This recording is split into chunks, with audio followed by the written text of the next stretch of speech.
सबको जय मसीह की।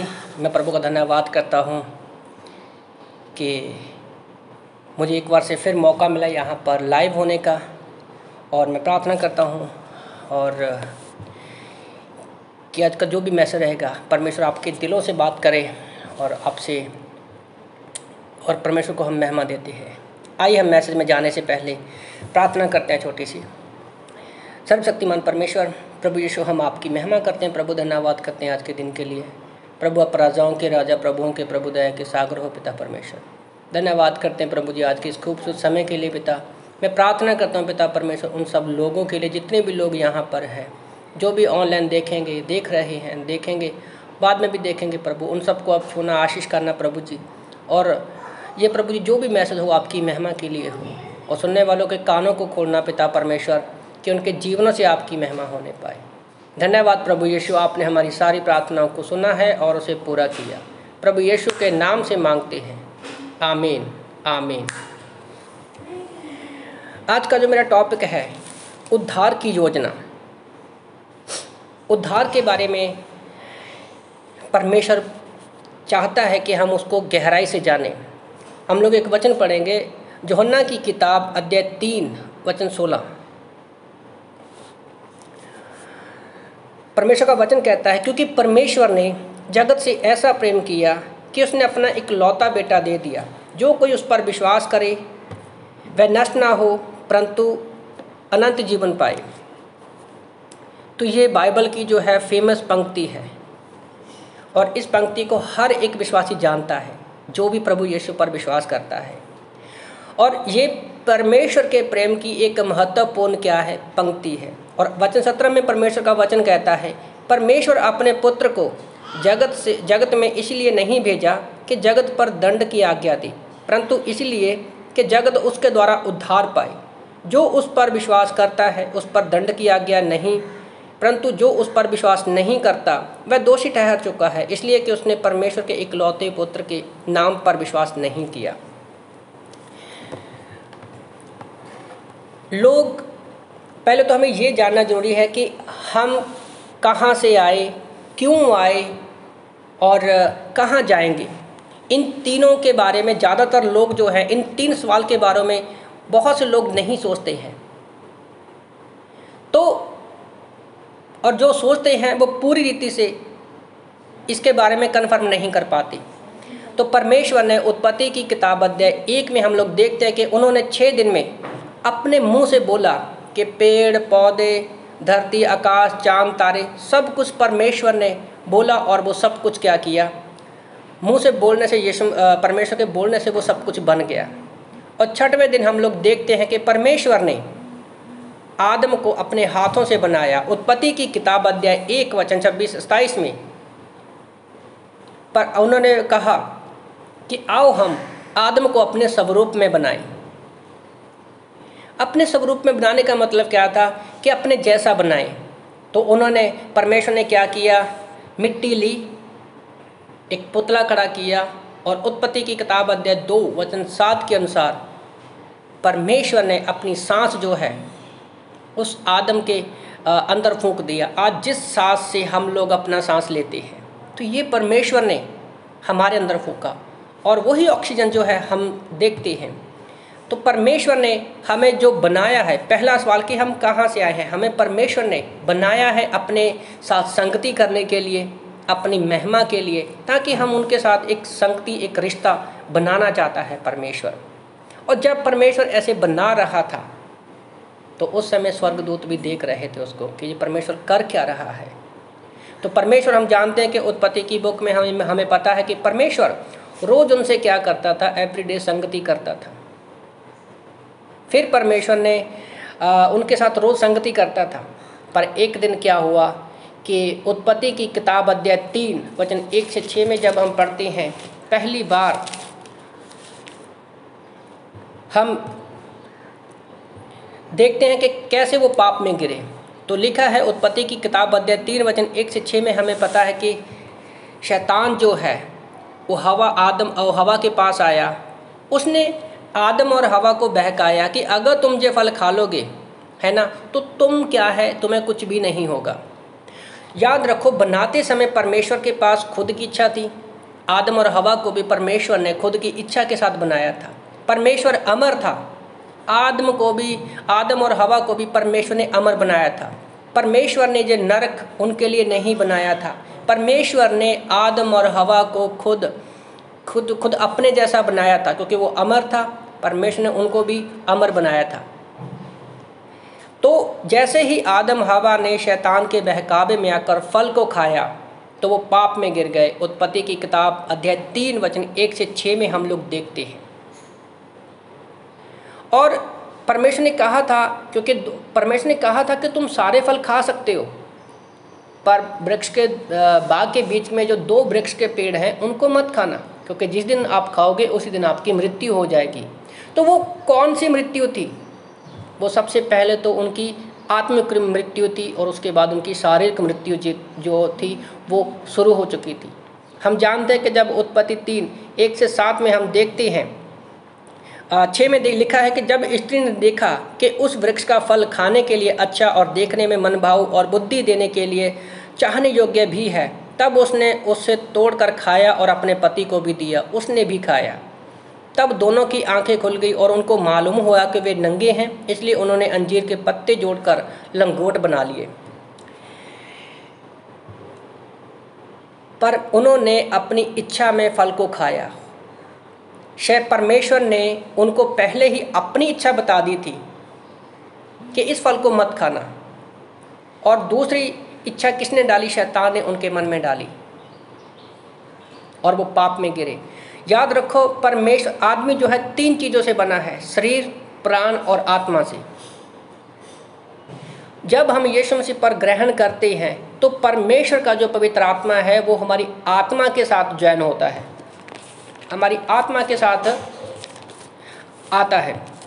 नीति वचन अध्याय 3 वचन 5 और 6 में परमेश्वर का वचन कहता है कि तू अपनी समझ का सहारा ना लेना। प्रोवर्ब्स चैप्टर 3 वर्स 5 और 6 में परमेश्वर का वचन कहता है, नीति वचन 3, 5 और 6 में, कि तू अपनी समझ का सहारा ना लेना, वरन संपूर्ण मन से यहोवा पर भरोसा रखना।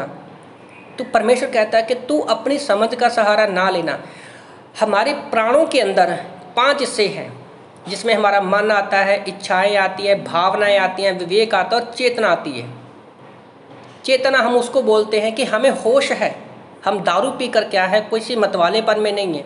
फॉर एग्जाम्पल, अभी मैं प्रीच कर रहा हूँ, बोल रहा हूँ, तो एक होश हवास में मैं बात कर रहा हूँ। ऐसे नहीं है कि नींद में मैं कुछ बोल रहा हूँ, जहाँ मतवालेपन में ऐसे मैं बोल रहा हूँ। तो वो चेतना हमारे प्राणों के अंदर है। तो परमेश्वर ने हमें मन की रक्षा करने को बोला है। जब हम यीशु पर विश्वास करते हैं तो हमारे अंदर परमेश्वर हमारी आत्मा से ज्वाइन करता है। क्यों परमेश्वर ने अपना पवित्र आत्मा दिया? क्योंकि 2 क्रंथियों में लिखा है कि परमेश्वर जो है 3 के अनुसार कि परमेश्वर आत्मा है और परमेश्वर का आत्मा मंडराता था। तो परमेश्वर ने अपना पवित्र आत्मा हमें दिया था परमेश्वर से बातें करने के लिए। तो जैसे ही उन्होंने फल को खाया, वो अपने मन की रक्षा नहीं कर पाए और वो क्या किया? पाप में गिर गए। साथ में लिखा है, उसी को स्मरण करके सब काम करना, तब वह तेरे लिए सीधा मार्ग निकालेगा। तो आदम और हवा ने मन की रक्षा नहीं की, वो परमेश्वर के साथ संगति करते थे और वो पाप में गिरे। और यही कॉपी कहाँ पर हमें ये दूसरी बार हो रहा है, याद रखिए। यशाया की किताब अध्याय 14 में जब हम देखते हैं कि लूसीफर जो था सबका अगुआ था, जितने भी स्वर्गदूत वहाँ पर थे, वो एक अच्छा वर्शिप लीडर था। उसकी खूबसूरती के बारे में आप यशाया 14 में पढ़ सकते हैं। तो उसके अंदर भी याद रखो, उसके आज बहुत सारे लोगों को ये पता नहीं चलता कि लूसीफर जो था परमेश्वर के साथ रहते हुए भी वो कैसे पाप में गिरा। तो उसका एक सिंपल सा आंसर यही है कि लूसीफर भी जो था, उसके पास भी, स्वर्गदूतों के पास भी खुद की इच्छा है। परमेश्वर जो है कंट्रोल करने वाला परमेश्वर नहीं है। परमेश्वर ने स्वर्गदूतों को भी खुद की इच्छा दी है, तो उसके अंदर भी वो खुद की इच्छा थी। खुद की इच्छा से उसने सोचा कि मैं परमेश्वर से ऊंचा सिंहासन लगाऊंगा, और उसने ऊंचा सिंहासन लगाने के बारे में सोचा और परमेश्वर ने उसको नीचे फेंक दिया, क्योंकि उसके अंदर से घमंड आ गया कि मैं सबसे खूबसूरत हूँ। और अपने साथ वो एक बहुत सारे स्वर्गदूतों को साथ में लेकर निकला। तो वही कॉपी आदम और हवा की लाइफ में किया, क्योंकि परमेश्वर को उसने क्योंकि वो परमेश्वर से नफरत करता है और वो उसे दूर करना चाहता था, और वही काम उसने किया। उसने मन में हमारे विचार डाले। तो आज शैतान जो है वो आज भी हमारे मन में विचार डालता है, हमें वो हमारी जो पोजीशन है उससे गिराना चाहता है कि तुम इस पोजीशन में नहीं हो। तो जैसे ही आदम और हवा ने फल खाया, वो पाप में गिरे, उनके अंदर डर का आत्मा आ गया। जबकि आप याद रखो, 2 तिमुथियुस अध्याय 1:7 में प्रभु का वचन कहता है कि तुम्हारे पास डर का नहीं, तुम्हारे अंदर भय का आत्मा नहीं है, बल्कि सामर्थ, संयम और प्रेम का आत्मा है। प्रेम का आत्मा है। जबकि जब आदम वहाँ पर था, फल खाया उसने, वो डर गया, क्योंकि उसके अंदर से वो पवित्र आत्मा निकल गया। क्योंकि परमेश्वर इतना पवित्र है कि वो पाप को देख भी नहीं सकता। परमेश्वर की पवित्रता को हम उस समय देख सकते हैं जब यीशु मसीह क्रूस पर थे। जब यीशु मसीह क्रूस पर थे तो सारे जगत के पाप जब यीशु मसीह पर आए तो परमेश्वर ने कई घंटों के लिए उससे भी अपना नाता तोड़ लिया। तो सोचो कैसे पवित्र आत्मा अंदर रह सकता है हमारे। तो पहली बार उस आदम और हवा से क्या है, वो पवित्र आत्मा निकल गया। उसके बाद जितने भी पैदा हुए हैं लोग, हम सब क्या है, एक ही, बाइबल में लिखा है कि हम एक ही पति पत्नी की संतान हैं।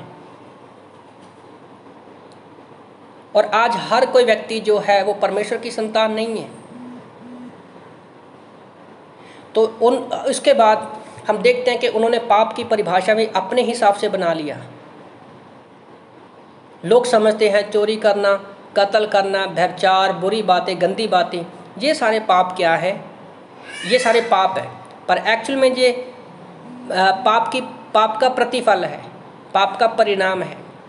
मत्ती की किताब अध्याय 5:28 के अनुसार प्रभु का वचन कहता है, यीशु मसीह ने बड़ी अच्छी एग्जाम्पल दी है पाप की, कि अगर किसी व्यक्ति ने किसी औरत के प्रति अपने मन में, अपनी सोच में, अपने विचारों में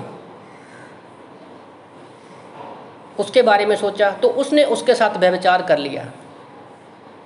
उसी तरह से अगर हम अपनी इच्छा में, अपने विचारों में, अपनी सोच में, क्योंकि याद रखो हमारे पास खुद की इच्छा है, जैसे 2 तिमुथियुस 2:9 के अनुसार परमेश्वर का वचन आज़ाद है, उसी तरह से परमेश्वर ने हमें भी विचारों में आज़ाद रखा है।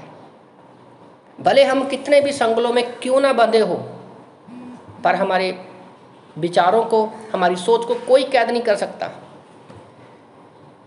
तो अगर हम किसी व्यक्ति के प्रति जलन, कड़वाहट, गुस्सा करते हैं तो हम परमेश्वर की नज़र में उसका कत्ल कर देते हैं, भले मुंह से कुछ ना बोला हो, चाहे कोई हथियार ना उठाया हो। तो सोचो आज दुनिया में ऐसा कोई व्यक्ति है जो ये कह सके कि मैंने अपनी आँखों से कभी अच्छा बुरा नहीं देखा, जहाँ मैंने अपने मन में कभी किसी व्यक्ति के प्रति जलन, कड़वाहट, गुस्सा नहीं किया है। दुनिया में ऐसा कोई भी व्यक्ति नहीं है। एक व्यक्ति था, यीशु मसीह। लूका की किताब अध्याय 1 के अनुसार हम देखते हैं कि यीशु मसीह जो था वो कुंवारी मरियम के द्वारा, वो वर्जन थी, वो कुंवारी मरियम के द्वारा, पवित्र आत्मा के द्वारा उसके पेट में आए, गर्भ में आए। तो पवित्र आत्मा ने उनको, परमेश्वर उनको संभाल के रखा पवित्र आत्मा के द्वारा। अगर वो हस्बैंड वाइफ के रिलेशनशिप से पैदा होते तो उनके अंदर भी वो पापी स्वभाव आ जाना था, क्योंकि मृत्यु उसी व्यक्ति को है जो पापी है। यीशु मसीह पापी नहीं थे, इसलिए उनको कोई मृत्यु नहीं थी। तो उन्होंने अपना 33.5 साल पवित्रताई का जीवन जिया। कभी भी उसने अपने मुंह से कोई भी छल की बात नहीं निकाली। वो हमेशा अपने पिता की सुनकर लोगों के बीच में अपने पिता को दिखाते रहे। और 1 कुरिन्थियों अध्याय 15:3-4 के अनुसार सुसमाचार क्या है कि यीशु हमारे पापों के लिए इस धरती पर आए, क्रूस पर मारे गए, और पवित्र शास्त्र के अनुसार तीसरे दिन वो मुर्दों में से जिंदा हो गए। रोमन की किताब अध्याय 10 वचन 9 10 के अनुसार प्रभु का वचन कहता है, पढ़ेंगे रोमन की किताब अध्याय 10 वचन 9 10 में लिखा है, यदि तू अपने मुंह से यीशु को प्रभु जानकर अंगीकार करे और अपने मन में विश्वास करे कि परमेश्वर ने उसे मरे हुए में से जिलाया, तो तू निश्चय उद्धार पाएगा। क्योंकि धार्मिकता के लिए मन में विश्वास किया जाता है और उद्धार के लिए मुंह से अंगीकार किया जाता है। ये बात जरूरी है। हमारा जो उद्धार है, याद रखो, खाली सिर्फ बाइबल पढ़ने से हमारा उद्धार नहीं होगा। हम क्रिश्चियन फैमिली में पैदा हुए हैं, हमारा उद्धार नहीं होगा। खाली सिर्फ प्रार्थना करने से हमारा उद्धार नहीं होगा। तो वचन क्या कहता है रोमन की किताब अध्याय 10 वचन 10 के अनुसार कि अगर हम अपने मुंह से अपने पापों का अंगीकार करते हैं और अपने होठों से बोलकर यीशु मसीह को उद्धारकर्ता के रूप में ग्रहण करते हैं कि वो हमारे पापों के लिए मारा गया, गाड़ा गया और तीसरे दिन मुर्दों में से जिंदा हो गया, तो हम उद्धार पाएंगे। ये परमेश्वर का प्रेम है, ये परमेश्वर का अनुग्रह है कि जब हम पैदा भी नहीं हुए थे, आज से 2020 साल पहले, हमारे पैदा होने से पहले परमेश्वर ने यीशु मसीह को भेजा, अपने बेटे को भेजा, यूहन्ना 3:16-17 के अनुसार, कि जो उस पर विश्वास करेगा वो उद्धार पाएगा। क्योंकि ये परमेश्वर का प्रेम है, ये परमेश्वर का अनुग्रह है कि वो नहीं चाहता कि कोई भी प्राण नाश हो। तो आज अगर आपको लगता है कि अपने मन में बहुत सारी गलतियां, पाप गुनाह किए हैं, आप किसी जलन में हो, कड़वाहट में हो, किसी गिलानी में हो, कोई पाप आपको सता रहा है, तो आज ये बहुत अच्छा मौका है लाइव वीडियो के अनुसार। क्योंकि रोमन की किताब अध्याय 8 वचन 28 के अनुसार परमेश्वर का वचन कहता है, जो परमेश्वर से प्रेम करते हैं उनके लिए सारी बातें मिलकर भलाई उत्पन्न करती हैं, ताकि हम यीशु मसीह के जैसे बनते जाएं। तो आज आपके पास, सबके पास अच्छा मौका है कि अगर अब तक आपने यीशु मसीह को उद्धारकर्ता के रूप में ग्रहण नहीं किया है, हो सकता है आप काफ़ी समय से बाइबल पढ़ रहे हो, प्रार्थना कर रहे हो। कई बार क्या ऐसा होता है कि हम नॉलेज के हिसाब से बाइबल को पढ़ते हैं और हमारे जीवन में जो कार्य होता है हमें लगता है कि वो परमेश्वर की ओर से सारी कार्य हो रहे हैं। कैसे पता चलेगा कि परमेश्वर हमारे जीवन में कार्य कर रहे हैं या नहीं कर रहे? अगर आप बाइबल पढ़ते हो, प्रार्थना करते हो, सब कुछ करने के बावजूद भी अगर आपके दिल में खालीपन है, व्याकुलता है, बेचैनी है, परेशानी है, अशांति है, अगर आपके मन में एक सवाल है कि मैं स्वर्ग में जाऊं, हम स्वर्ग में जाएंगे भी कि नहीं जाएंगे, अगर आपके मन में ये विचार आते हैं कि कहीं हमारे पापों की वजह से हमें परमेश्वर स्वर्ग से निकाल तो नहीं देगा, अगर आप किसी पीड़ा में से जा रहे हो, तकलीफ में से जा रहे हो, बुरे समय में से जा रहे हो, आप सोचते हैं कि कहीं परमेश्वर हमारे पापों की वजह से, हमारे पापों के कारण हमें सज़ा तो नहीं दे रहा। जैसे कोरोना वायरस आ गया, बहुत सारी बीमारियों से, परिस्थितियों से हम लोग जा रहे हैं और हमारे मन में एक सवाल आता है, क्यों परमेश्वर आपने ऐसा हमारे साथ किया? बहुत सारे सवाल हमारे मन में रहते हैं और ये हर एक व्यक्ति के जीवन में इन सवालों का आना स्वाभाविक है, जो भी प्रभु यीशु के प्रेम के बारे में नहीं जानते अच्छे से। तो अगर इनमें से एक भी विचार आपके मन में है तो आज परमेश्वर आपको बताना चाहते हैं। मत्ती की किताब अध्याय 18 वचन 20 के अनुसार प्रभु का वचन कहता है, जहाँ 2 या 3 मेरे नाम से इकट्ठा होते हैं, मैं वहाँ पर मौजूद हूँ। आज हम लाइव बैठे हैं, फेसबुक के द्वारा देख रहे हैं, हम दूर दूर हैं, पर परमेश्वर की उपस्थिति हमारे बीच में है। अगर सचमुच आपको लगता है कि आपको अपने पापों का एहसास है, पवित्र आत्मा आपको अगुवाई कर रहा है कि आप अपने पापों का अंगीकार करें, तो प्रभु का वचन के अनुसार रोमियो 10:9-10 के अनुसार आप अपने सारे जो भी आपने जाने में पाप गुनाह किए हैं, आज आप उनको अंगीकार कीजिए। शायद हो सकता है आपने बचपन से लेकर ऐसी बहुत सारी गलतियां, पाप गुनाह किए हो जिनको सिर्फ आप जानते हो, दूसरा परमेश्वर जानता है। आपके माँ बाप, भाई बहन, पति पत्नी, दोस्त मित्र, पास्टर, कोई भी नहीं है जो आपके छुपे हुए पापों को जानता है। पर याद रखो, आज परमेश्वर जो है हमारे बीच में मौजूद हैं। वो आपको सज़ा देने के लिए नहीं, बल्कि आपको उद्धार देने के लिए, आपके सारे पापों को क्षमा करके परमेश्वर हमेशा के लिए आपके दिल में आना चाहते हैं। तो अगर आप सचमुच चाहते हैं कि प्रभु आपके दिल में काम करे, तो सब लोग अपनी आँखों को बंद करते हुए अपने जाने अनजाने में किए हुए सारे पापों को, गुनाहों को याद करके आप मेरे पीछे एक सिंपल सी प्रार्थना कर सकते हैं। क्योंकि जब हम प्रार्थना करते हैं अपने पापों की क्षमा मांग सकते हैं। आप सब लोग अपनी आंखों को बंद करते हुए, अपने गुनाहों को अपने मन में याद करते हुए आप मेरे पीछे प्रार्थना कीजिए। प्रभु यीशु, हम पापी हैं, हम अपने सारे गुनाहों को मानते हैं जो भी हमने जाने अनजाने में किए हैं। प्रभु यीशु, हम विश्वास करते हैं हम अपने गुनाहों के कारण स्वर्ग में नहीं जा सकते। प्रभु यीशु, हम विश्वास करते हैं आप हमारे गुनाहों के लिए इस धरती पर आए, क्रूस पर मारे गए, कब्र में गाड़े गए और तीसरे दिन मुर्दों में से जिंदा हो गए। प्रभु यीशु, आप हमारे उद्धारकर्ता हो। प्रभु यीशु, आप हमारे प्रभु हो। प्रभु यीशु, हमारे दिल में आओ, हमें शांति से भर दो, हमें नया जीवन दो। धन्यवाद प्रभु यीशु। हम विश्वास करते हैं कि आपके बहाए लहू से हमारे सारे पाप माफ़ हो चुके हैं। प्रार्थना उद्धारकर्ता प्रभु यीशु के नाम से मांगते हैं, आमीन आमीन। तो याद रखिए, ये जो अगर आपने ये प्रार्थना दिल से किया है तो ये कोई छोटी मोटी प्रार्थना नहीं है। बाइबल में हम एक वचन पढ़ते हैं कि जहाँ 2 या 3 मेरे नाम से इकट्ठा होते हैं मैं वहाँ पर मौजूद हूँ।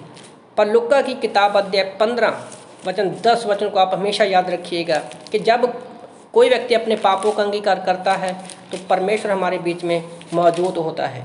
लुक्का की किताब अध्याय 10 वचन 15 में अगर किसी ने भी ये प्रार्थना किया है तो याद रखो, वचन कहता है, यही बात वचन 7 में भी लिखी हुई है और 10 में भी लिखी हुई है, मैं तुमसे कहता हूँ कि इसी रीति से एक मन फिराने वाले पापी के विषय में परमेश्वर के स्वर्गदूतों के सामने आनंदित होता है।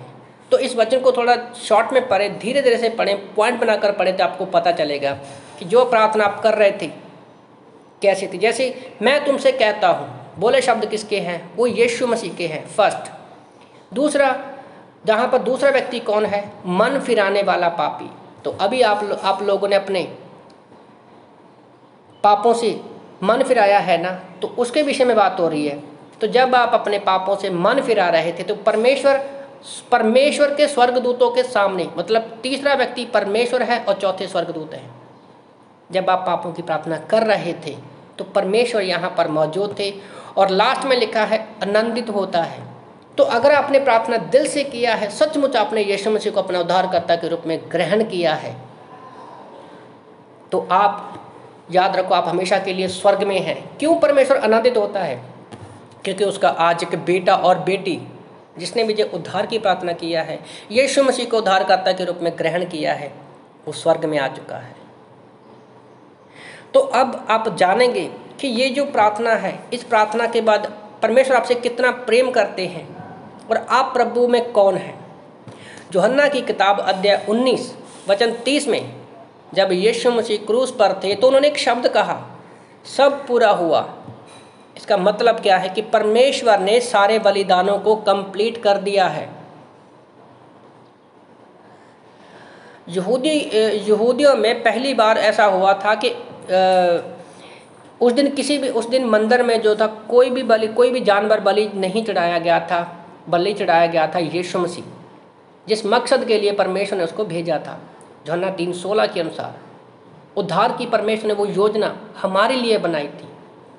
और मंदिर का पर्दा ऊपर से नीचे तक फटा। इसका मतलब ये था कि हम अभी उस परम पवित्र स्थान में जा सकते हैं जहाँ पर पुराने नियम में एक महायाजक जो था साल में एक बार सारे इजराइल के लोगों के पापों के लिए लहू लेकर जाता था। पुराने नियम में क्या था कि जानवर के लहू के द्वारा हमारे पापों को सिर्फ ढक दिया जाता था, पर कभी साफ नहीं होते थे, क्योंकि साफ सिर्फ यीशु मसीह के लहू के द्वारा ही हुए। जब पुराने जमाने के लोग बलि को चढ़ाते तो वो आगे की तरफ देखते थे कि हाँ कोई है मसीहा जो आने वाला है, उसको देखकर वो बलि चढ़ाते थे। फिर क्रॉस पर यीशु मसीह ने अपना लहू बहाया, तीसरे दिन मुर्दों में से जिंदा हो गए। तो आज हम विश्वासी क्या है, हम पीछे देखते हैं कि हमारे लिए यीशु मसीह ने क्या किया है। ये इजरायली लोग हैं जो आगे देख रहे हैं और ये हम हैं जो विश्वासी लोग देख रहे हैं। तो बीच में कौन है? वो क्रॉस है, वो यीशु मसीह है। तो यीशु मसीह ने कहा सब पूरा हुआ, यूहन्ना 19:30 में। मतलब परमेश्वर ने सारे बलिदानों को कंप्लीट कर दिया है। अभी कोई भी बलिदान चढ़ाने की जरूरत नहीं है आपको उद्धार पाने के लिए। सिर्फ और सिर्फ क्या है, हम विश्वास के द्वारा बचाए गए हैं। और जो यीशु मसीह चढ़ाया गया था वो किसी एक व्यक्ति के लिए नहीं था। जब यीशु मसीह को चढ़ाया गया, वो जो उसका उद्धार की योजना थी वो किसी एक व्यक्ति के लिए नहीं थी, वो सारे लोगों के लिए थी। जैसे तीतुस की किताब अध्याय 2 वचन 11 में परमेश्वर का वचन कहता है कि क्योंकि परमेश्वर का वह अनुग्रह प्रकट हो जो सब मनुष्यों के उद्धार का कारण है। लिखा है सब मनुष्यों के उद्धार का कारण है, पूरी दुनिया के लिए, हर एक व्यक्ति, सब मनुष्य, किसी एक आधे मनुष्य या किसी एक जाति धर्म के लिए वो नहीं है। यीशु मसीह ने सारे मनुष्यों के लिए अपना अनुग्रह के द्वारा उद्धार दिया है। ये हमारे ऊपर अनुग्रह हुआ कि वो हमारे पापों के लिए मारा गया। तो याद रखिए, जब यीशु ने कहा सब पूरा हुआ, मतलब आपके बीते कल के पाप, आज के और भविष्य में। याद रखिए ये बातें जो बोलने वाला हूँ, बीते कल के पाप, आज के और भविष्य में जितने भी पाप आप करोगे, सारे पापों को परमेश्वर ने हमेशा के लिए क्षमा कर दिया है। ये परमेश्वर का प्रेम है। यूहन्ना की किताब अध्याय 1 वचन 12 के अनुसार इस प्रार्थना के बाद आप परमेश्वर की संतान बन गए हो, ये परमेश्वर का प्रेम है। रोमन की किताब अध्याय 8 वचन 1 के अनुसार प्रभु का वचन कहता है कि जो भी यीशु मसीह में हैं उनके ऊपर दंड की आज्ञा नहीं है। हो सकता है लोग आपके ऊपर बहुत सारी दोष लगाते हो, उंगली उठाते हो, आप किसी पाप की वजह से गिलानी में हो, पर इस प्रार्थना के अगर आपने किया है तो याद रखो आपके ऊपर कभी भी परमेश्वर सजा का हुक्म नहीं देगा, ना अब, ना फ्यूचर में, ना ही कभी स्वर्ग में। ये परमेश्वर का प्रेम है। आपको लगता होगा कि शायद पवित्र आत्मा अब तक हमारे अंदर आता जाता है। याद रखो यहाँ पर भी बहुत से लोग कंफ्यूज होते रहते हैं कि सच्चाई क्या है। बहुत से लोग सोचते हैं कि मेरे अंदर पवित्र आत्मा आज भी आता जाता है, पर इस प्रार्थना के बाद प्रभु का वचन कहता है अफिसियों की किताब अध्याय 1 वचन 13 के अनुसार कि जिसने भी यीशु मसीह को उद्धार सच्चाई को सुना, उद्धार की प्रार्थना किया, ग्रहण किया, उसके ऊपर पवित्र आत्मा की छाप लग चुकी है। छाप लगने का मतलब पवित्र आत्मा हमारे अंदर हमेशा के लिए आ चुका है, जो कभी भी आपको छोड़ के नहीं जाएगा। ये परमेश्वर का प्रेम है। हो सकता है आपने बहुत सारे अपने शरीर से गलतियां, पाप, गुनाह किए हो जो सिर्फ आप जानते हो और कोई नहीं, पर इस प्रार्थना के बाद परमेश्वर का प्रेम देखिए। पहला कुरिन्थियों अध्याय 3 वचन 16-17 के अनुसार क्या है, आपका जो शरीर है वो परमेश्वर का मंदिर बन चुका है, आप एक नई सृष्टि बन चुके हो। गलातियों 2:20 के अनुसार हम मर चुके हैं और आत्मा में जिंदा हो चुके हैं। यीशु मसीह में अब हम जिंदा हैं। ये परमेश्वर का प्रेम है। रोमन की किताब अध्याय 8 वचन 32 के अनुसार प्रभु का वचन कहता है कि रोमियो की किताब अध्याय 8 वचन 33 में प्रभु का वचन कहता है कौन मेरे चुने हुए पर दोष लगाएगा? कोई भी नहीं, क्योंकि यीशु मसीह ने हमें अपने लहू के साथ क्या है, हमें मोल लिया है। ये परमेश्वर का प्रेम है। आज बहुत सारे विश्वासी सोचते हैं कि दुष्ट आत्मा हमारे अंदर आ जाता है, पर पहला यूहन्ना अध्याय 5:18 के अनुसार प्रभु का वचन कहता है कि कोई भी दुष्ट आत्मा जो परमेश्वर की संतान है, परमेश्वर उनको बचाए रखता है। और कोई भी दुष्ट आत्मा, ध्यान से बाइबल को देखेंगे वचन को, तो लिखा दुष्ट आत्मा आपको छू भी नहीं सकता, अंदर आना तो दूर, वो आपको टच भी नहीं कर सकता। ये परमेश्वर का प्रेम है। रोमन की किताब अध्याय 8:13 से लेकर 17 तक आप पढ़ते हो तो वहाँ पे लिखा है, जब आप पवित्र आत्मा के द्वारा परमेश्वर की संतान बन चुके हो तो परमेश्वर ने आपको हे पिता हे अब्बा कहने का अधिकार दे दिया है। आप स्वर्ग के वारिस बन गए हो। तो जब हम स्वर्ग के वारिस बन गए हैं तो कौन हमें निकालेगा? एक वारिस को क्या है, कोई उसको उसके संपत्ति से अलग नहीं कर सकता। याद रखो, परमेश्वर ने हमें स्वर्ग के वारिस बना दिया है। अगर ये परमेश्वर का प्रेम है। अगर आप सोचते हैं कि हमारे पास रहने खाने पहनने के लिए कुछ भी नहीं है, तो अफिसियों की किताब अध्याय 1:3 के अनुसार परमेश्वर का वचन कहता है कि प्रभु का धन्यवाद हो, यीशु मसीह में हमें स्वर्ग की सारी आत्मिक आशीषें दे दी है। स्वर्ग की सारी आत्मिक आशीषें हमें परमेश्वर ने दे दी है। ये परमेश्वर का प्रेम है। रोमन की किताब अध्याय 8:32 के अनुसार प्रभु का वचन कहता है, जब मैंने, वो वचन पढ़ते हैं रोमन की किताब अध्याय 8:32 में परमेश्वर का वचन कहता है कि जिसने अपने निज पुत्र को भी रख ना छोड़ा परंतु उसे हम सब के लिए दे दिया, अपने इकलौता पुत्र। सोचो, परमेश्वर ने अपनी सबसे उत्तम चीज़ हमारे लिए दे दी है, तो क्या हमें बाकी सारी चीज़ें क्यों ना देगा? तो आज हम क्यों सोचते हैं कि हमारे पास कुछ नहीं है? प्रभु आपको सब कुछ देना चाहता है, दे दिया है। अपना इकलौता बेटा हमारे पैदा होने से पहले ही, भविष्य में ही दे दिया है। अब आज हम, पहले जब यीशु मसीह क्रूस पर थे तो उनके लिए तो हम भविष्य में थे, पहले ही दे दिया, तो बाकी चीज़ें आज क्यों ना देखा? ये परमेश्वर का प्रेम है। कुछ लोगों को लगता है कि हम अपना उद्धार खो देंगे। रोमन की किताब अध्याय 8 वचन आप 35 में पढ़ोगे तो आपको 35 से लेकर 39 तक, रोमन चैप्टर 8 वर्स 35 से लेकर 39 तक पढ़ोगे तो ऐसी 17-18 ऐसी चीज़ें हैं जो कोई भी आपको परमेश्वर के प्रेम से अलग नहीं कर सकती। जैसे लिखा है, ना क्लेश, ना संकट, ना उपद्रव, ना अकाल, ना चंगाई, जोखिम, तलवार, कोई भी चीज़ आपको परमेश्वर के प्रेम से अलग नहीं कर सकती। फिर 38 में लिखा है, 38 में लिखा है, ना मृत्यु, मौत भी हमें परमेश्वर के प्रेम से अलग नहीं करेगी। आप हमेशा स्वर्ग में रहेंगी। ना मृत्यु, ना जीवन, ना स्वर्गदूत, ना प्रधानताएं, ना वर्तमान, भविष्य, ना सामर्थ, ऊंचाई, ना गहराई, ना और कोई और सृष्टि परमेश्वर के प्रेम से जो हमारे प्रभु यीशु मसीह में है अलग कर सकेगी। इस बात को, वचनों को आप ध्यान दीजिए कि आप कभी भी परमेश्वर आपको अलग नहीं करेगा। इसमें से मैं 2 चीज़ों के बारे में थोड़ा सा बात करूंगा। वर्तमान में हम क्या करेंगे? पापी करेंगे, हमारे पापों के लिए तो प्रभु ने सब कुछ खत्म कर दिया है। भविष्य में आप क्या करोगे? पापी करोगे, उसके लिए भी लहू बहा दिया है।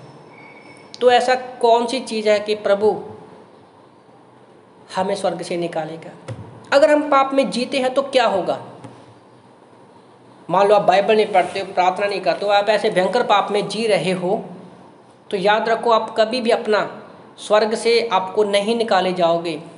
तो आपको 2 बड़ी चीज़ों का लॉस होगा। धरती पर क्या होगा?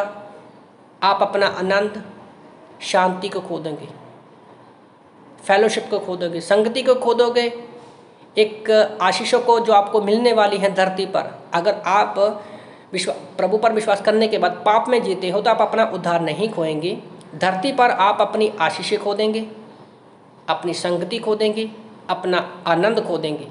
मान लो आप अपने माता पिता से झगड़ा करके कहीं दूर देश में चले गए हो, तो जो चीज़ें, जो आशीषें जो आपको आपके माता पिता देने वाले हैं वो चीज़ें आप नहीं ले पाओगी।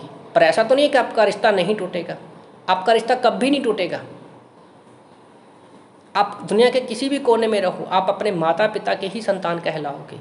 तो सोचो, जब धरती पर हमारा रिश्ता नहीं टूट रहा तो उस स्वर्गीय पिता कैसे हमारे इस रिश्ते को तोड़ेगा? कभी भी नहीं। और स्वर्ग में आप कौन सी चीज़ों को खोएंगे? आप उस इनाम को खो दोगे जिस इनाम के लिए 12 चेले दौड़े। आज बहुत सारे सच्चे विश्वासी पास्टर, टीचर, मिशनरी लोग जो हैं, इनामों को खो देंगे हम। एक दिन याद रखो, आप स्वर्ग में जाओगे तो सही, पर आपको पछतावा होगा कि काश मैंने धरती पर रहते हुए काम किया होता। और आज सैकड़ों, करोड़ों, अरबों, खरबों लोगों के सामने जब यीशु मसीह ये कहेगा, वाह मेरे विश्वास योग्य दास, उस समय आपको मौका नहीं मिलेगा दूसरा। जैसे धनी व्यक्ति और लाजर कहता है, धनी व्यक्ति जब वो अधोलोक में जाता है, वो कहता है कि किसी को भेज कि वो मेरे घर वालों को जाकर बताए कि भाई यहाँ पर क्या हालत है। वो एक बूंद पानी को तरसता है। हम भी, वो एक चित्र है कि जब हम लोग स्वर्ग में जाएंगे तो नरक में नहीं जाएंगे। जस्ट एक एग्जाम्पल दे रहा हूँ कि हमारे पास दूसरा मौका नहीं मिलेगा। आज जीते जी ही मौका है कि हम प्रभु में चले। और चलना क्या है? हमें सिर्फ चलना है, सब कुछ हो चुका है। क्योंकि रोमन 8:37 में लिखा है कि उसने हमें जयवंत से बढ़कर भी बना दिया है। ये परमेश्वर का प्रेम है। तो कभी भी आप अपना उद्धार नहीं खोएंगे। ये परमेश्वर का प्रेम है। यूहन्ना की किताब अध्याय 15 वचन 16 में परमेश्वर का वचन कहता है, यूहन्ना की किताब अध्याय 15 वचन 16 में परमेश्वर का वचन कहता है, तुमने मुझे नहीं चुना परंतु मैंने तुम्हें चुना है और तुम्हें इसलिए नियुक्त किया कि तुम जाकर फल लेकर आओ। तो परमेश्वर ने आज हमें चुना है। हम पर विश्वास करता है कि जो काम यीशु मसीह ने किया, फल लाने वाला, मतलब सुसमाचार सुनाने वाला। सुसमाचार क्या है? सिंपल शब्दों में, हम पापी हैं। जो यीशु पर विश्वास करेगा कि यीशु हमारे पापों के लिए मारा गया, गाड़ा गया, तीसरे दिन मुर्दों में से जिंदा हुआ, अपने मन में अपने मुंह से बोलकर प्रार्थना करेगा, वो उद्धार पाएगा और हमेशा स्वर्ग में रहेगा। सिर्फ ये सुसमाचार है। और साथ में प्रभु, याद रखो, परमेश्वर ने आपको अधिकार भी दिया कि तुम मेरे नाम से जो मांगोगे वह तुम्हें देगा, पिता तुम्हें देगा। हम पिता से जो कुछ यीशु मसीह के नाम से मांगेंगे या यीशु मसीह को उसके नाम से मांगेंगे, हमें सब कुछ देगा। तो आज हम, परमेश्वर ने हमें अधिकार दिया कि हम प्रार्थना करेंगे, परमेश्वर बीमारों को चंगा करेगा। हम प्रार्थना करेंगे, दुष्ट आत्माएं भाग जाएंगी। ऐसी बहुत सारी एग्जाम्पल मैंने अपनी लाइफ में देखे हैं। हम लोगों ने, प्रभु का धन्यवाद करता हूँ कि सैकड़े दुष्ट आत्माएं सिर्फ फ़ोन पर हम लोगों ने निकाली है। ऐसी भी कोई भी दुष्ट आत्मा नहीं है जो हम लोगों ने नहीं निकाली। जब हम कर सकते तो आप क्यों नहीं कर सकते? कोई भी बड़ा छोटा नहीं है। जो कुछ सबके पास परमेश्वर ने एक जैसा दिया है। हाँ, हम विश्वास में, अनुभव में आगे पीछे हो सकते हैं। हम बाइबल की नॉलेज में, अनुभव में आगे पीछे हो सकते हैं, पर हमारा विश्वास एक ही है, एक ही पिता है, एक ही पुत्र है, एक ही पवित्र आत्मा है, और हमारे पाप भी सेम है सबके। तो मैं आप लोगों को उत्साहित करना चाहता हूं कि परमेश्वर ने आज हमें उद्धार की योजना दिया है। यूहन्ना 3:16 के अनुसार कि उसने अपना एक लौता बेटा दे दिया। तो हमें उस, आज परमेश्वर हम पर विश्वास करता है कि हम जो सुसमाचार यीशु मसीह हमारे ऊपर छोड़ा है, अपने चेलों को कहा कि तुम यरूशलेम में, यहूदियों में, सामरिया में और दुनिया के छोर तक जाओ। प्रेरितों के काम अध्याय 1 में लिखा है। तो आज वो काम परमेश्वर ने हमने सौंपा है। परमेश्वर नहीं चाहता कि कोई भी उद्धार की योजना से वंचित रह जाए, और परमेश्वर हम पर विश्वास करता है। तो इसलिए मैं आप लोगों को उत्साहित करना चाहता हूँ कि परमेश्वर ने आज हमें पवित्र आत्मा दिया है, हमें वचन दिया है, कलीसिया दिया है। बने रहो आप उसमें, ताकि परमेश्वर के कार्य को पूरा कर सके। और हमारे पास एक आशा है कि यीशु मसीह को स्वर्गारोहण हो रहा था, लाखों, सैकड़े लोगों, हजारों लोगों ने देखा था। उसी तरह से जब यीशु मसीह दोबारा से वापस आने वाले हैं, हमें ले आने वाले हैं, हमारा रैप्चर होगा। रैप्चर मतलब हम बादलों पर उठाए जाएंगे। तो ये हमारे पास सबसे बड़ी आशा है कि यीशु मसीह दोबारा से आने वाले हैं और हम उसका इंतज़ार कर रहे हैं। और हम अनंत काल के लिए, अनंत काल के लिए, हमेशा के लिए स्वर्ग में रहेंगे, जहाँ पर कोई पीड़ा नहीं है, दुख तकलीफ, भूख नहीं है, मौत नहीं है, मृत्यु नहीं है, कुछ नहीं है। और जो आज हम धरती पर कार्य करते हैं, परमेश्वर 1000 साल के राज्य में हमें हमारे कामों के अनुसार हमें पदवी देगा, हमें इनाम देगा। जैसे 12 चेलों को 12 गोत्रों पर वो राज्य करेंगे। तो आज बाइबल में सब कुछ कंप्लीट हो चुका है। बाइबल के बाहर, ऐसी बाइबल के बाहर कोई बात नहीं है जो बाइबल में ना लिखी हो। सिर्फ और सच, सिर्फ ये सच्ची सिर्फ बाइबल है। बाइबल को पढ़ें ध्यान से। अच्छे बाइबल कॉलेज में आप लोग जाइए। तो प्रभु आपको अपनी महिमा के लिए इस्तेमाल करें। आप यशायाह 6 में खड़े होकर कहे परमेश्वर, प्रभु कहता है कि मैं किसको भेजूं जो लोगों के बीच में और मेरे बीच में एक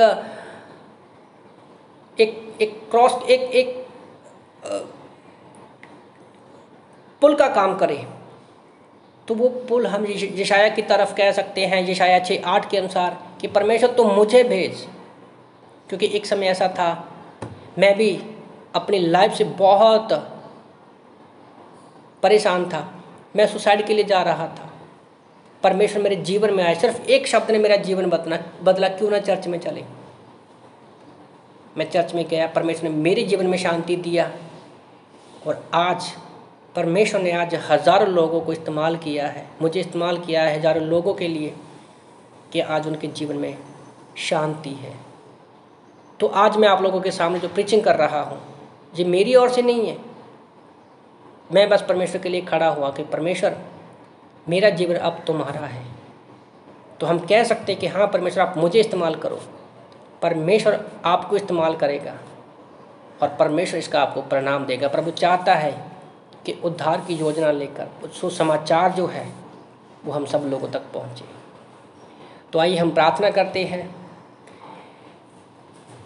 अगर किसी ने अब तक प्रभु यीशु को उद्धारकर्ता के रूप में ग्रहण नहीं किया है, तो आज आपके पास एक अच्छा मौका है। आप अपनी आंखों को बंद कीजिए और आप मेरे पीछे प्रार्थना कर सकते हैं कि प्रभु यीशु, हम पापी हैं, हम अपने सारे गुनाहों को मानते हैं, हम विश्वास करते हैं प्रभु यीशु आप हमारे पापों के लिए इस धरती पर आए, मारे गए, गाड़े गए और 30 दिन मुर्दों में से जिंदा हो गए। प्रभु यीशु आप हमारे उद्धारकर्ता हो, आप हमारे प्रभु हैं, आप हमारे दिल में आओ, हमें नया जीवन दो। धन्यवाद प्रभु यीशु, आपके बहाए लहू से हमारे सारे पाप माफ़ हो गए। प्रार्थना प्रभु यीशु के नाम से मांगते हैं, आमीन आमीन। तो सबको जय मसीह की। God bless you all. जय मसीह की।